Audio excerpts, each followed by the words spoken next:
Katika historia ya Afrika, dhana ya demokrasia imekuwa ikikua kwa taratibu, huku ikipitia changamoto nyingi ikiwemo tawala za kiimla, mapinduzi ya kijeshi na ukosefu wa uwajibikaji wa viongozi wa juu wa kisiasa. Mara nyingi viongozi wa Afrika wamekuwa wakihusishwa na ukiukwaji wa haki za binadamu, ufisadi na matumizi mabaya ya madaraka, lakini wachache wao wamewajibishwa kisheria. Katika muktadha huu, hukumu ya kifo dhidi ya Joseph Kabila, rais wa zamani wa Jamhuri ya Kidemokrasia ya Kongo, inafungua ukurasa mpya wa mjadala kuhusu muktadha wa haki, uongozi na demokrasia barani Afrika. Hii ni dalili ya kuamka kwa taasisi za kisheria au ni mwendelezo wa vita vya kisiasa vilivyofichwa chini ya kivuli cha haki?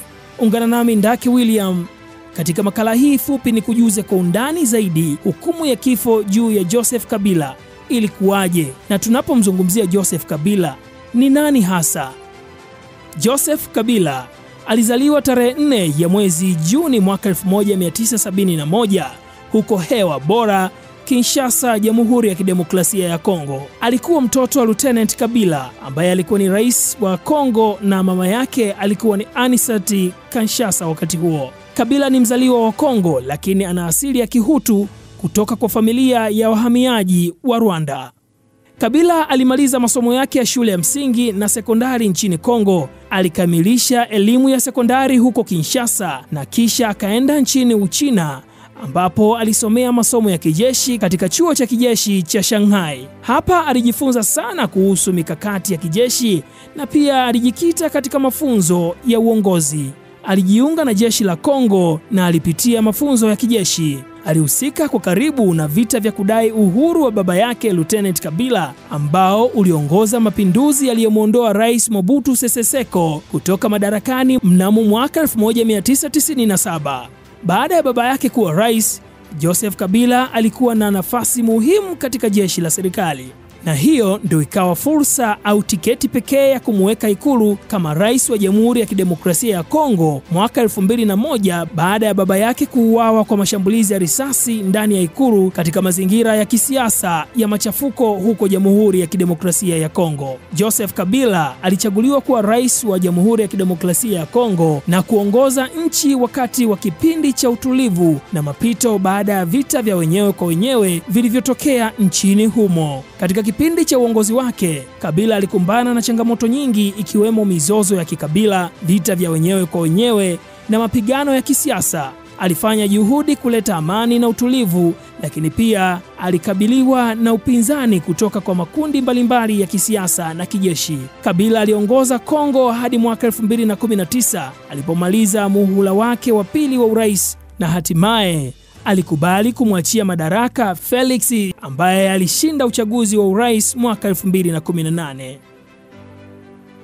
Baada ya kuondoka madarakani, Joseph Kabila alibaki kuwa na ushawishi mkubwa nchini Kongo kupitia chama chake cha People's Party for Reconstruction and Democracy. Hata hivyo, alikuwa akijishughulisha na kujiepusha na utata wa kisiasa na kubaki kama kiongozi mwenye nguvu katika siasa za Kongo. Katika hali ya kushangaza kidogo, rais wa zamani huyo wa Jamhuri ya Kidemokrasia ya Kongo amehukumiwa kifo bila kuwepo mahakamani kwa uhalifu wa kivita na uhaini. Mashtaka hayo yamemshutumu Kabila kuunga mkono kundi la M23, kundi la waasi ambalo limesababisha uhalifu katika eneo la mashariki mwa nchi hiyo. Kabila alitiwa hatiani siku ya Ijumaa na mahakama ya kijeshi kwa uhaini, uhalifu dhidi ya binadamu na uhalifu wa kivita, ikiwa ni pamoja na mauaji, unyanyasaji wa kingono na mateso na uasi. Kabila alikana mashtaka lakini hakufika mahakamani kujitetea. Pia alikataa kesi hiyo na kusema mahakama inatumiwa kama chombo cha ukandamizaji. Mzee huyo mwenye umri wa miaka 54 aliongoza DRC Kongo, yani Jamhuri ya Kidemokrasia ya Kongo, kwa miaka 18 baada ya kumrithi baba yake Lieutenant ambaye aliuawa kwa kupigwa risasi mwaka 2001. Mwezi Aprili mwaka huu, rais huyo wa zamani alisema anataka kuisaidia kutafuta suluhu ya migogoro katika eneo la mashariki na aliwasili katika mji ulioshikiliwa na M23 wa Goma Mwezi uliofuata, Rais Tshisekedi alimshutumu Kabila kuwa nyuma ya M23 na maseneta walimuondolea kinga yake ya kisheria na hivyo kufungua njia ya kufunguliwa mashtaka. Mapema mwaka huu M23 ilitoa udhibiti wa maeneo makubwa ya mashariki yenye utajiri wa madini ikiwa ni pamoja na Goma, jiji la Bukavu na viwanja viwili vya ndege. Umoja wa Mataifa na nchi kadhaa za magharibi zimeishutumu nchi jirani ya Rwanda kwa kuunga mkono M23 na kutuma maelfu ya wanajeshi wake nchini DRC Congo. Lakini Kigali inakanusha mashtaka hayo hadi hivi sasa. Makubaliano ya kusitisha mapigano kati ya waasi wa serikali yalifanyika mwezi Julai, lakini umwagaji damu umeendelea. Je, utajiri wa madini wa nchi ya Kongo ndio umekuwa eneo la vita?